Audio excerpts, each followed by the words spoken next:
반갑습니다. 제가 93년도에 4월 달에 인도네시아 갈 때 성경 한 권만 가져왔어요. 그동안 제가 대학교 목회하면서 책이 한 1000권 있었는데 다 주고 성경 한 권만 가지고 인도네시아 가서 성경만 열심히 보고 또 성경을 또 원어로 또 영어로 한문으로 또 하고 내가 또 성경을 다 썼어요. 컴퓨터에다가 다 써가지고 컴퓨터로 이제 작업하면서 성경을 쭉 보게 됐고, 그 다음에 이제 인도네시아에 있으면서 큰 어려움이 있어가지고 정말 어려움이 닥치니까 기도도 안 나와요. 뭐라고 기도해야 될지도 모르겠고 그래요. 그래서 예수님이 십자가에 달리셔가지고 엘리 라마 사박다니, 하나님 어찌하여 나를 버리셨나이까. 그게 사람이 할 수 있는 마지막 기도입니다. 정말 어려움을 당하면 하나님이 나를 버리셨나? 왜 나를 버리셨습니까? 그것밖에 기억이 안 나는 거예요. 그러니까 예수님도 마지막 기도. 근데 놀라운 거는 시편 22편에 다윗이 똑같은 기도문이 있습니다. 우리는 시편 23편 여호와는 나의 목자시니 많이 기억하죠? 그 바로 위에 시편 22편이 뭔고 하니 다윗이 암만 기도해도 응답을 못 받는 것 같으니까 엘리엘이라 마사데, 하나님 어찌하여 나를 버리셨나이까 라는 기도문이 거기 나옵니다. 그러니까 예수님도 그 기도문을 인용하신 거예요. 그런데 그 다음 절이 뭐냐면 이스라엘의 찬송 중에 거하시는 하나님, 이런 고백이 나와요. 그러니까 기도하다 도저히 뭐라고 기도할지 모르겠고 기도가 안 나올 때 뭐 했다는 거예요? 찬송했다는 거예요. 그 찬송을 통해서 이스라엘 가운데 거하시는 하나님을 체험하는 그런 다윗의 신앙 고백이 있었습니다. 그래서 다윗이 우리가 시편에 있는 것이 다 찬송을 위한 시입니다. 찬송을 만들기 위한 신앙 고백의 그 시가 다윗의 시입니다. 시편 150편이다. 그래서 저도 그때부터 찬송을 하기 시작했어요. 그래서 아까도 우리가 맨 처음에 피난처 대신 그 찬송도 이제 찬송을 이제 하다가 나중에는 외워서 해야 되겠다. 그래서 외우다가 또 영어로도 외우고 인도네시아 말도 외우고 그러다가 이 정말 찬송이 너무너무 귀하단 말입니다. 이 찬송이 왜 생겼나? 라고 또 찬송을 연구하게 된 거예요. 누가 왜 작곡했는지, 언제 어떻게 작곡했는지, 우리나라에 어떻게 번역했는지. 그러다 보니까 찬송이 엄청난 역사가 있는 거예요. 그러면서 지금 지나고 보니까 감사한 게 그때 내 기억력이 폭발적으로 증가한 것 같아요. 찬송 암송하다가. 그래서 성경 암송도 하고 찬송 가사 암송하다가 기억력이 막 이렇게 돼요. 그러면서 갑자기 눈이 확 열리는 느낌이 있는 거예요. 그러면서 세계가 어떻게 될지, 또 우리 민족의 역사가 어떻게 될지, 그런 것들이 이렇게 뉴스를 보면 이렇게 느껴지는 거야. 그래서 그때부터 다시 역사 공부를 시작한 거야. 그러니까 즉 성경을 어느 정도 꿰뚫고, 성경 역사책이잖아. 창세기부터 요한계시록까지 역사책이고, 또 열왕기상하, 우리나라 말하면 이조실록이에요. 역대기상하, 우리나라 말하면 단문세계 같은 거야. 그리고 예수님의 일생, 또 사도들의 역사, 또 계시록, 종말에 어떻게 될 것인지 역사가 말입니다. 그래서 그런 안목을 가지니까 역사책이 읽혀지기 시작하는 거야. 그리고 쉬워지면서 이렇게 조합이 이루어지고 연결이 이루어지고 네트워킹이 되는 거야. 그래서 이제 역사를 본격적으로 공부하면서 하나님께 기도하기를, 생각해 보세요. 역사가 얼마나 방대해. 내가 아는 지식은 모래알만도 못해.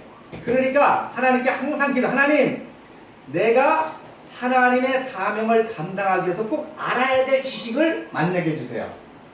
내가 사명 감당을 해서 꼭 필요한 정보를 알게 해주세요. 그렇게 기도했어. 그러면 희한하게 그런 것만 탁탁탁 접해지는 거예요. 책을 봐도 만화책 100권 보는 것보다 진짜 전문가가 쓴 좋은 책 한 권을 2권 보는 게 나아. 그러면서 책을 읽게 되고, 또 이제는 인터넷에 모든 정보와 자료가 다 올라와 있기 때문에 인터넷 검색만 잘하면 지금도 앉아서 나는 컬럼비아 대학의 자료를 볼 수 있고, 또 하버드 대학 도서관의 자료도 볼 수 있고, 얼마 전에는 백오인 사건, 우리나라 조금 이따 얘기할 때 105년 사건의 공판 기록을 볼 수 있어. 105년 전, 110년 전에 그 공판 기록이 일본어로 되어 있는데 그걸 또 다 한국어로 번역한 자료가 있다. 그런 걸 다 찾아내서 보게 되는 거야. 너무너무 감사한 거야. 그러니까 핵심을 볼 수 있다는 게 감사하고, 또 중요한 것은 그게 어떻게 연관되는데 네트워킹이 돼야 돼. 그래서 역사 공부를 이제 하게 되면서 이제 중요한 것들을 내가 다 하지 못하지만 이렇게 네트워킹해서 이렇게 알 수 있게 됐어요. 그래서 역사가 왜 중요하냐? 첫 시간에도 말했지만 뿌리기 때문에 뿌리를 잘못 알면 아무리 지가 날고 켜도 절대로 훌륭한 사람이 될 수 있습니다. 반드시 망하게 돼 있고, 그 무지와 잘못 아는 것 때문에 반드시 역사의 심판을 받게 됐습니다. 무슨 말인지 아시겠어요? 그래서 역사를, 바른 역사를 가치를 알고 해야, 그래야 하나님께 바르게 쓰임받을 수 있답니다. 자, 성경에 이스라엘의 초대 왕이 누구지? 이스라엘의 초대 왕 첫 번째 기록은 사울 왕이다 말이야. 사울이 그 당시 제일 똑똑한 놈이었어요. 제일 잘생겼어요. 제일 키가 컸었어요. 그래가지고 우리나라로 요즘으로 말하면 최초의 민주적인 절차에 의해서 뽑힌 왕이에요. 어떻게 뽑았어요? 제비뽑기를 했잖아. 12지파 중에서 뽑았더니 베냐민 지파가 나오고, 베냐민 지파에서 또 뽑았더니 또 사울 지파가 나오고, 그 지파의 사람들 중에 뽑았더니 사울이가 나왔단 말이야. 그러니까 어떤 의미에서 오늘날 우리는 이제 민주주의 투표를 통해서 뽑지만 그 제비뽑기를 통해서 뽑았는데 사울이 됐어. 사울을 찾으니까 어디 갔어? 행구 밑에 숨었잖아. 겸손하게. 그렇게 겸손하고 또 최고의 애를 띄었습니다. 전쟁에 돼가고. 근데 어떻게 돼? 타락해서 나중에는 망하잖아. 왜? 결정적인 사건 여러분 기억하시죠? 순종이 제사보다 낫다라는 말 아시죠?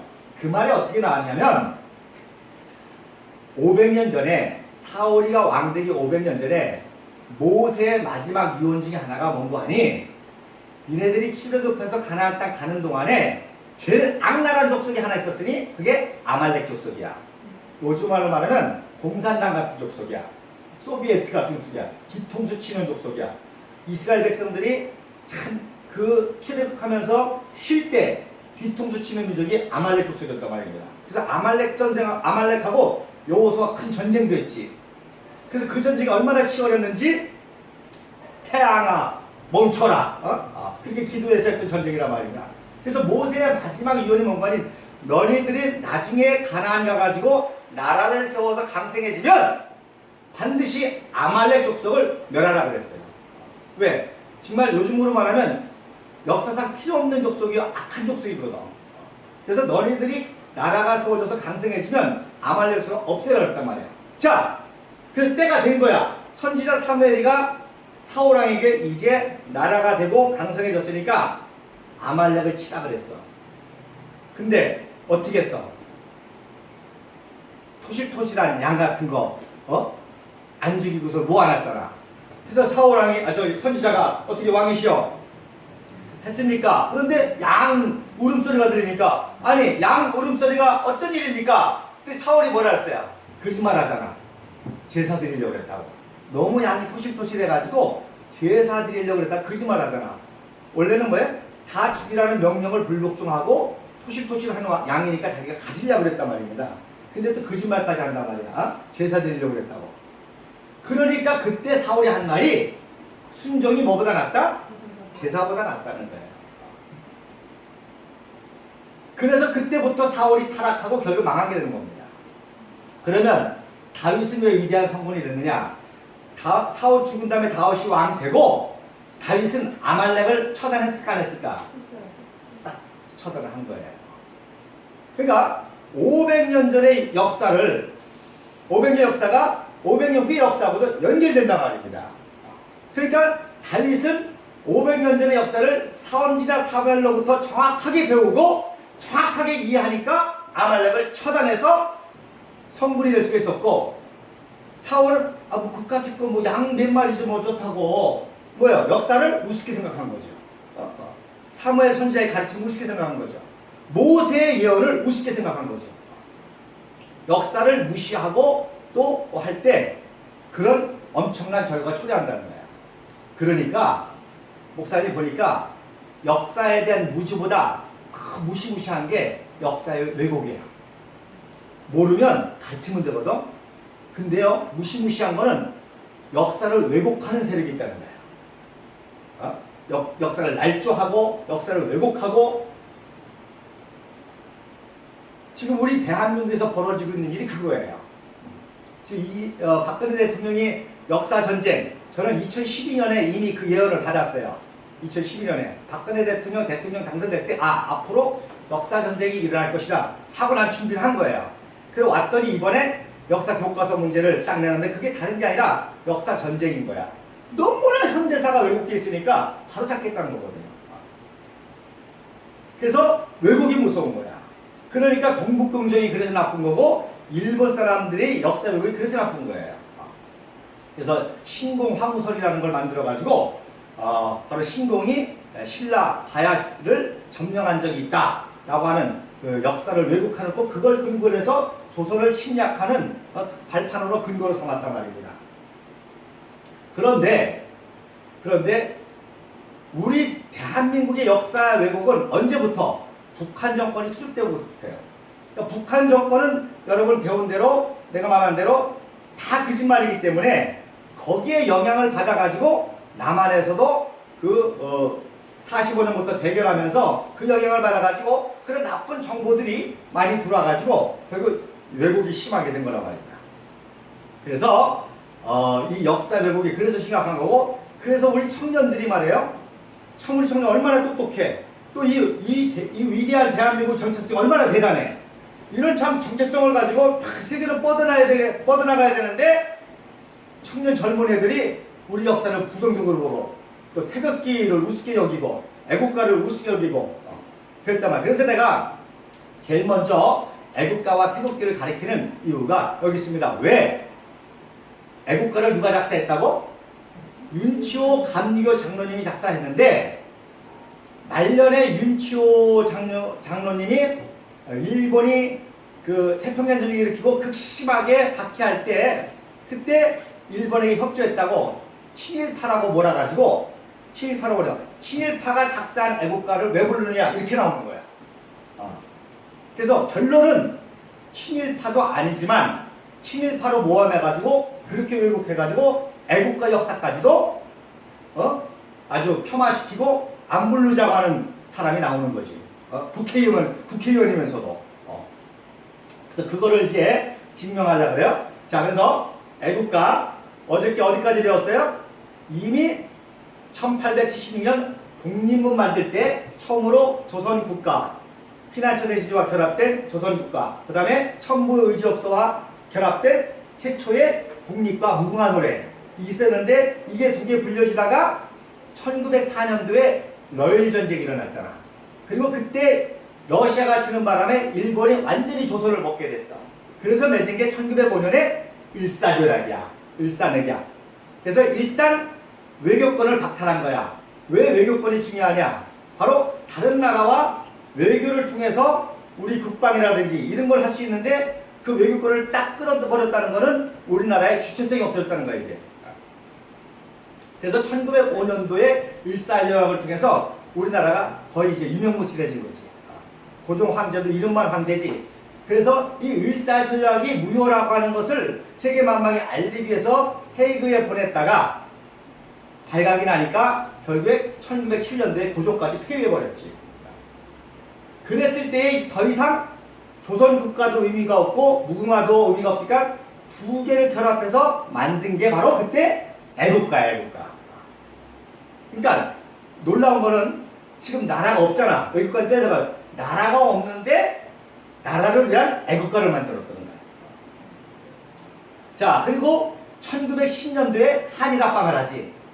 완전히 이제 1909년도에 안중근 의사가 이토 히로부미를 죽임으로 말미암아 이토가 죽자 야마가타 아리토모가 총리가 되면서 아예 조선 먹어버려. 그래가지고 이제 한일합방을 딱 하면서 이제 나라 자체가 없어집니다. 그러니까 그때부터는 우리는 조선 사람이 아니야. 일본의 식민지의 국민이지. 그러니까 태극기도 못 흔들어. 태극기 소지만 해도 감옥 들어가고 애국가 노래만 불러도 하고, 아까 말한 것처럼 다윗이 블레셋 골리앗 물리친 설교만 해도 이제 독립정신을 불러일으킨다고 감옥 가는 그런 시대가 온 거야. 그러니까 자 일본에서 제일로 대한민국을 이렇게 통치하고 하는데 제일로 뭐라 그럴까? 경계 대상이라고 그럴까? 그 독립운동의 중심이 되는 인물이 누굴까? 윤치호잖아. 애국가를 만들 정도의 지도자니까. 그리고 1905년도에 이승만이가 석방돼가지고 미국에 유학 갔다가 5년 만에 박사기를 받아가지고 1910년도 해방되자마자 온 거야. 아니야, 해방이 아니라 저기 합방되자마자 온 거야. 이미 오니까 나라가 없어졌어. 그러니까 이제 교육 사업만 이렇게 하면서 그게 얼마나. 자, 그러니까 일본이 이제 막 한일 합방을 했으니까 독립의 실을 잘라야 될 거 아니야, 그치? 더 이상 독립운동을 못하고 독립정신을 발휘하지 못하고 완전히 조선을 먹기 위해서는 조선의 지도자를 제거해야 되잖아.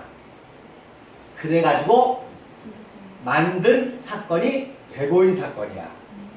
백오인 사건. 그래서 백오인 사건을 빌미로 해가지고 기독교 지도자를 잡아서 옥에 가둬서 독립운동을 못하려고. 그러니까 쉽게 해서 누구 잡으려고? 일본 누구? 기독교주의 중에서 지도자 누구? 이승만이야. 왜? 박사기까지 받고 왔잖아. 두 번째가 윤치호야. 그 다음에 양기탁, 이동영이라든지 이런 그 당시 쟁쟁한 인물들을 잡으려고 백오인 사건인데 백오인 사건이 어떻게 조작했냐면 압록강에 대교 있지. 압록강에 다리 하나 있지. 그 다리가 1911년에 놓여진 다리야. 그래서 베라우치 총독이 그 개통식 하러 갔는데 개통식 하러 신의지 갔는데 한국의 독립운동가들이 베라우치를 암살하려고 그런다 라고 뒤집어 씌워서 잡은 거야. 몇 명을 잡았어? 105명을 잡은 거야. 그러니까 잘 여러분 머리를 돌려봐라. 지금 북한에 다리가 몇 개야? 그거 하나야. 그리고 그 옆에다가 지금 신압록강 철교 놀라고 그러는데 아직 개통 못했지. 응? 북한이 자꾸 말하는 대로 협조하라고 그러는 거겠지. 그러니까 북한이라는 나라가 어떤 줄 알겠지, 그치? 110년 전 그대로라는 얘기야. 이해가 되지, 그치? 지금 대한민국은 발전해가지고 한강에 다리가 몇 개야? 30개야. 한강 다리가 6.25 때 그거 폭파시켰거든? 그때 하나 했었거든? 근데 지금 30개가 넘어가. 그 다음에 인천공항. 10년 동안 세계 최고 공항이야. 세계 최고, 10년 최고 공항이야. 하루에 827대가 왔다 갔다 해. 그런데 북한은 아직도 압록강 철교 하나야. 1911년 베라우치 사건 때 놓였던 게 그거 하나야. 남양 쪽이 하나 있는데. 남양 동문 앞에. 동문 앞에. 그건 이제 두만강 쪽이고.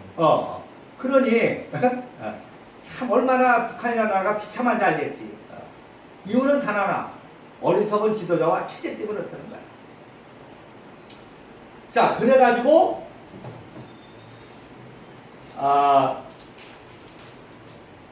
이 백오인 사건 이렇게 뒤집어 씌워가지고 체포해가는 거야. 북한에도 있지. 자, 이렇게 줄줄이 다 체포해가는지. 그래서 이승만이를 잡으려고 했는데 선교사들이 이승만은 감리교 지도자로 미국으로 피신시킨 거야. 알았지? 이승만이라는 인물이 얼마나 위대한 인물인 거 알았지? 이승만이는 살려야 되겠다. 그래가지고 선교사들이 이승만을 미국 감리교 총회에 한국 대표로 뽑아가지고, 그런데 한국 대표가 되려면 한국 어느 교회에 소속해야 되잖아. 근데 한국의 어느 교회도 소속을 안 해주려고 그래. 왜? 이승만이를 소속으로 받아들였다가 일본 제국에 피해를 받으니까. 그럴 정도야.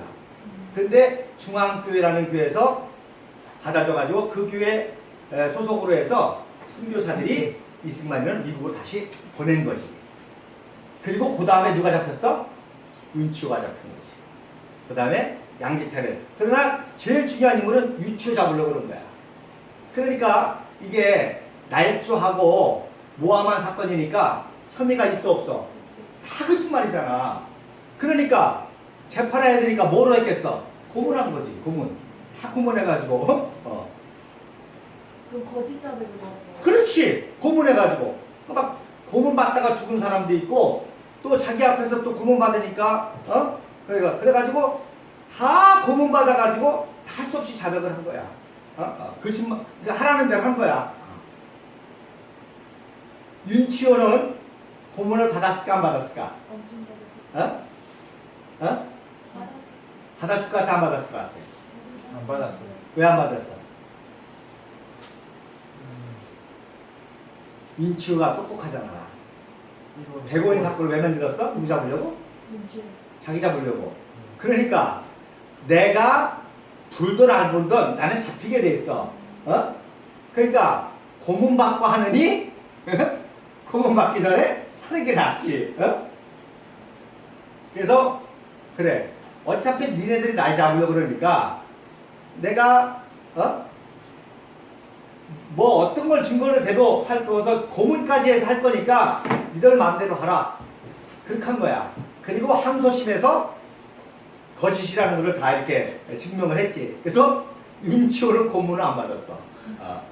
그 다른 사람들 고문받다 죽고 하고 또 항소심에서 하고 그래서 105명 중에 기독교인이 98명이 잡혔어. 장로교인이 78명, 감리교회가 15명이야. 내가 왜 이걸 연구하게 되면 내가 감리교인데 어떻게 감리교가 우리 독립운동가 여기에 이승만도 감리교, 윤치도 감리교고 그런데 이렇게 숫자가 차이 날까? 그래서 궁금해서 연구하다가 알게 된 건데 그러니까 지도자들은 다 감리교야. 근데 데라우치 암살 사건을 엮어내니까 신의주 근방에 있는 사람들을 다 잡아놓은 거지. 그때 신의주 근방에 있는 사람들은 장로교가 많았어. 그러니까 98년들은 죄송한 말이지만 치대기로 걸리도록 한 거야. 그래서 이때 기독교 아닌 사람들 많이 있지. 그러면 신문할 때 일본 순사가 제일 먼저 하는 게 너는 종교가 뭐냐야. 나는 감리교다, 나는 장로교다, 나는 무종교다. 어떤 사람은 넌 종교가 뭐냐? 나는 아무것도 아니었었는데 내 감옥에서 고문받고 억울하다 보니까 내가 믿고 의지할 거는 하나님밖에 없더라. 그래서 예수 믿기로 했다. 이런 사람들이 막 나오는 거야. 감옥에서. 재밌지?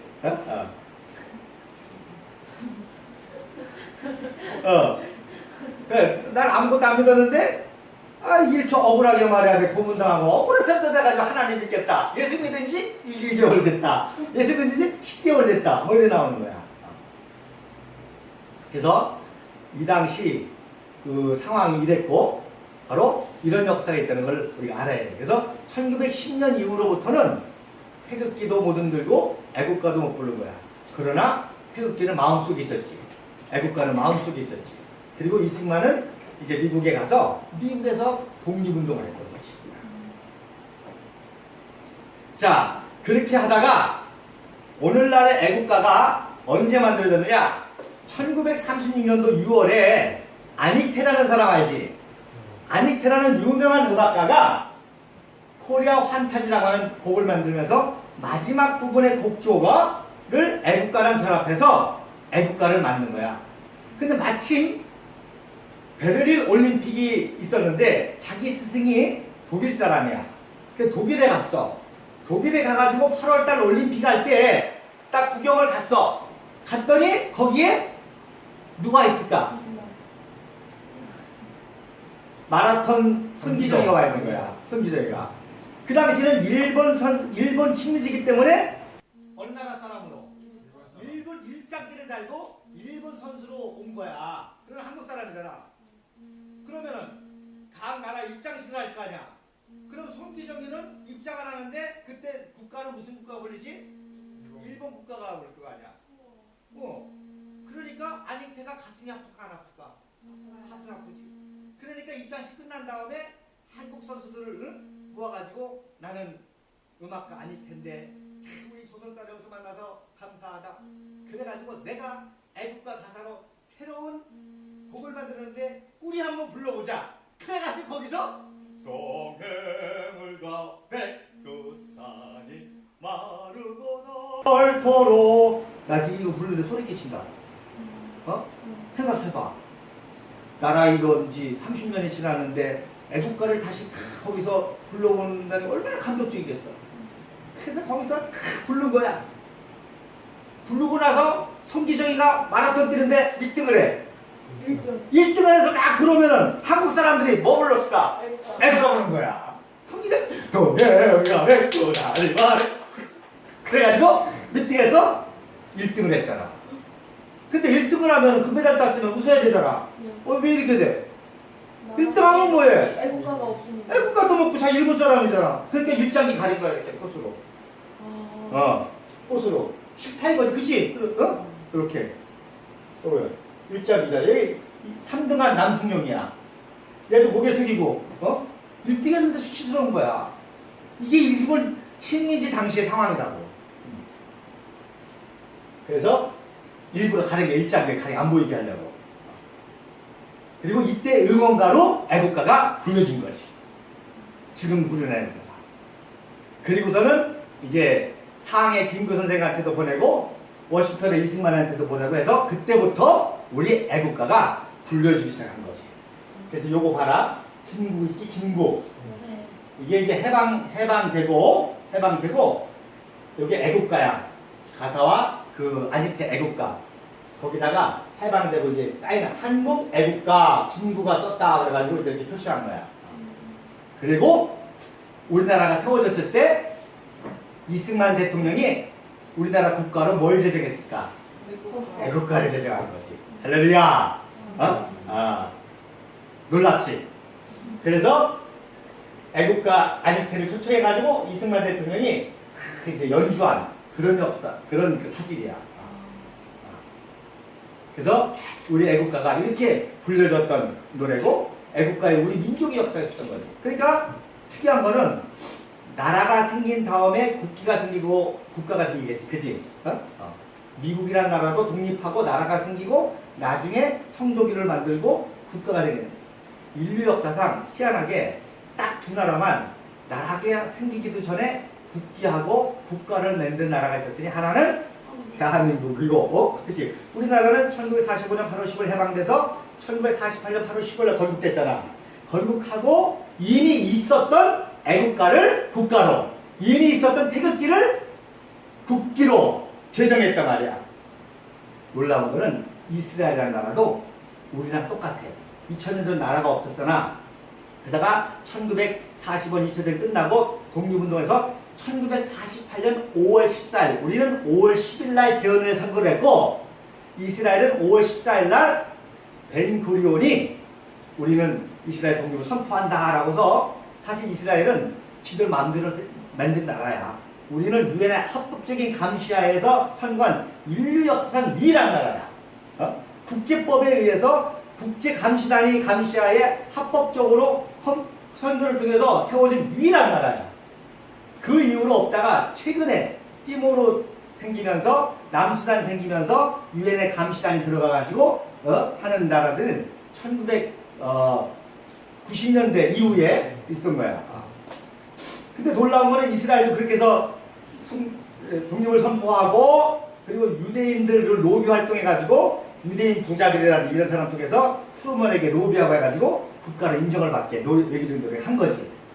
그런데 놀라운 것은 데오드로 헛질이라는 사람이 1896년 10월에 우리는 1896년도에 11월에 정치시기가 했잖아. 근데 1897년도 9월에 허즐이 우리도 나라를 세우자 라는 꿈을 가지고 시온회의를 오스트리아에서 처음 하면서 나라도 없는데 1897년 9월에 하티크바라고 하는 국가를 만들었어.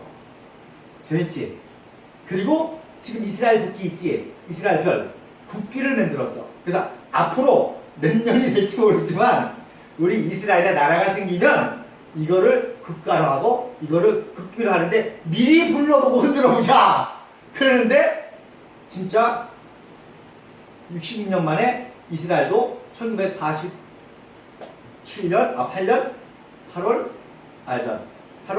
5월 14일 날 나라가 되면서 50년 전에 허질이 만들었던 국가와 국기를 불렀던 거지.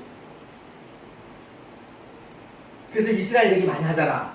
야, 2000년 동안 나라가 없다가 세워진 정말 여호와를 경하는 하나님 섬자 어쩌자는데 우리나라는 더 놀라운 거지, 그지? 할렐루야. 걔네들보다 8개월이 빨랐어. 애국가 만들고 태극기 나온 게. 태극기는 더 먼저 됐지. 이제 태극기를 세우려고 그래. 그래서 동해물과 백두산이 이것이 이제 애국가가 된 역사가 이렇게 됩니다. 그래서 여러분들은 꼭 4절까지 외워야 돼. 애국가는. 적어도 우리나라의 지도자가 될 사람은 애국가 4절까지 다 외워야 돼. 제가 얼마 전에 헐버트 선교사 기념사업회 학술대회를 갔더니 거기는 민간단체의 학술대회인데도 애국가를 1절부터 4절까지 다 부르더라고. 근데 그때 누가 축사로 왔냐면 국회의장이 왔어. 입법, 사법, 행정. 행정의 수반은 대통령이고 입법의 수장은 국회의장이고 사법의 수장은 누구야? 대법원장이잖아. 그러니까 입법의 수장 정의와 국회의장이 축사를 하러 왔는데 애국가를 4절로 딱 부를 때 내가 정의와 국회의장이 애국가를 4절까지 다 하나 못하는 내가 왔어. 그랬더니 입모양을 보니까 어느 정도 하긴 하는 것 같아. 그래서 우리 한번 지금 애국가 한번 다 같이 동요 시작. 동해물과 백두산이 마르고 넓도록 하느님이 보호하사 우리나라 만세 모금아 성천리 하려강사 대한 사람 대한으로 길이 모전하세 남산 위에 젖소나무 철가불구름도 바람소리 불려남은 우리 기상일세 무궁화 삼천리 하려강사 대한 사람 대한으로 길이 모전하세 가물하늘 동아란데 높고 구름 없이 밝은 달을 우리 가슴 일편일세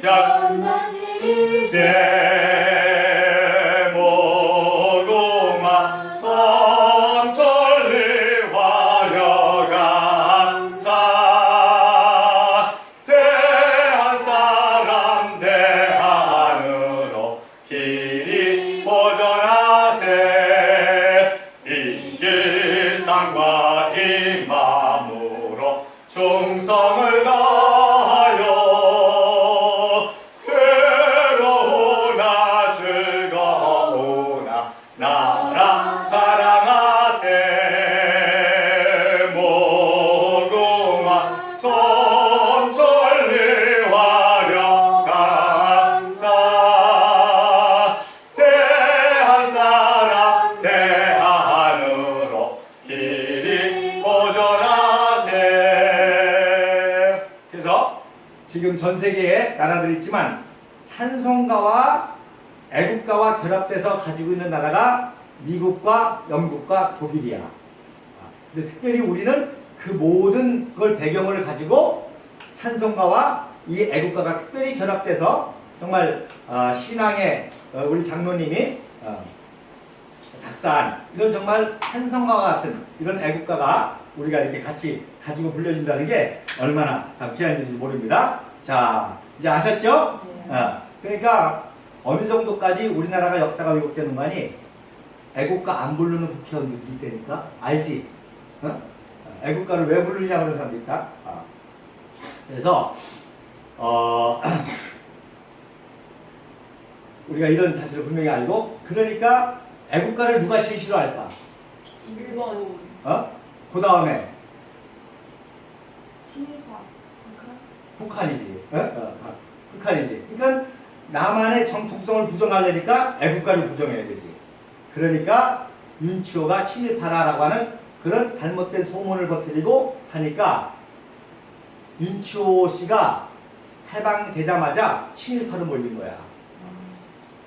그래서 조사를 받고 감옥에도 조금 살고 나오니까 너무 충격을 받아가지고 이 윤치호 장로님이 김말란 박사를 불러가지고 내가 지금 친일파로 몰렸기 때문에 만약에 애국사를 내가 작사했다는 것을 알면 대한민국 국민들이 안 부를 수 있으니까 내가 지었다는 말을 하지 말라. 그리고 자기가 애국가를 지었다고는 친필 문서를 자기 딸에게 몰려줬어. 그래서 그게 벨더빌트에 있었고 에모리 대학에 있었는데 그게 최근에 찾아진 거야. 그래서 그때부터 애국가 작사가 안창호가 작사한 게 아니냐, 뭐 안창호랑 같이 작사한 게 아니냐, 뭐 김구가 작사한 게 아니냐, 안진근이가 작사해, 그런 얘기가 나오기 시작한 거야. 무슨 말인지 알았지? 그러니까 그런 걸 꼬투리를 잡아가지고 북한 쪽에서는 계속 애국가를 폄하하고 윤치호를 자꾸 친일파라고 해야 모순이 생기잖아. 애국가하고. 이해가 되겠지? 그래서 애국가 역사를 우리가 배웠고, 그 다음에 자 그러면 태극기 궁금하지? 태극기는 그럼 언제 어떻게 왜 생겼을까? 우리나라 국기가 태극기인데 그럼 태극기는 어떻게 됐을까? 궁금하잖아, 그지? 자, 우리 한번 태극기 배우기 전에 한번, 자 그럼 기지개 한번 치자. 솔리님. 자, 쭉 올리고, 올리고.